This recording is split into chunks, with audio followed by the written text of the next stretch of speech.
अस्सलाम वालेकुम व्यूवर्स, क्या हाल है। अच्छा तो व्यूवर्स, हम आज नई जगह पे आए हैं सियालकोट के अंदरूनी शहर में। और ये है सियालकोट का वो हिस्सा है जहाँ पे हिंदू मज़हब के लोग आके अपनी इबादत करते हैं। और ये 1947 में जब पाकिस्तान इंडिया से अलहदा हुआ है तो वो ये पाकिस्तान के हिस्से में आया है।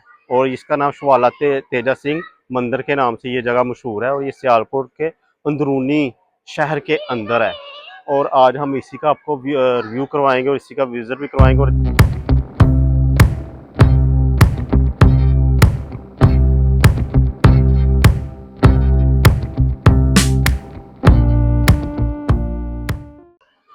शवाला तेजा सिंह मंदिर, ये वो जगह है, शवाला तेजा सिंह मंदिर सियालकोट के बिल्कुल अंदरूनी शहर के अंदर है ये हिंदुओं का मंदिर। और ये 1947 जब पाकिस्तान इंडिया से अलहदा हुआ है तो ये मंदिर जो है मुसलमानों को पाकिस्तान के हिस्से में आया ये। तो उस वक्त से लेके ये बंद था।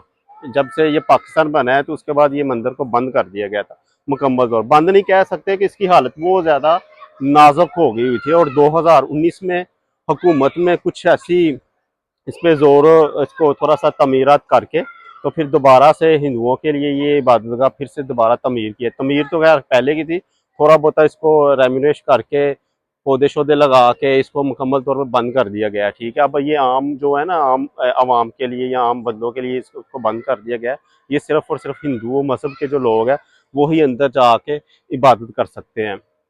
मगर इसकी भी काफ़ी पुरानी हिस्ट्री है। कोई कहता है जी 300-400 साल पुराना है, कोई कुछ कहता है। मगर मैं इससे पहले एक और मंदिर पे गया था, गुजरावाला के करीब था।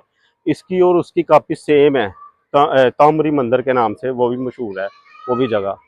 और ये और वो मैंने इतना फ़र्क नहीं महसूस किया, तकरीबन सेम ही बिल्डिंग है। और वो भी एक काफ़ी कदीम है। और ये सुनने में, ये तेजा सिंह उस वक़्त का जो सरदार था, जो बादशाह था, उसने ये तमीर करवाया था हिंदुओं के लिए। तो ये आप लोगों के साथ ही सिर्फ अपना एक्सपीरियंस शेयर करना था, आए थे तो मैंने कहा क्यों ना आप लोगों के साथ भी ये शेयर किया जाए, ताकि आप लोगों को मैं दिखा सकूं इसके बारे में। और आप लोगों को अगर आप आना चाहें तो आप इस तरफ का विज़िट करें। बच्चों के लिए भी काफ़ी ज़्यादा अच्छी जगह है और साफ़ सुथरी हो गई है। पहले तो यहाँ पे नशइयों का राज था, जगह जगह पे गंद था। अब साफ़ सुथरा है, साफ़ सुथरा कर दिया हुआ है।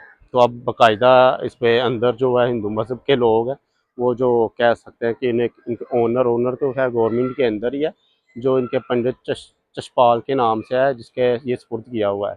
और वही इसकी देखभाल कर रहे हैं अब। तो हम यही आप लोगों के साथ बात शेयर करनी थी। और बाकी मिलते हैं अगली वीडियो में।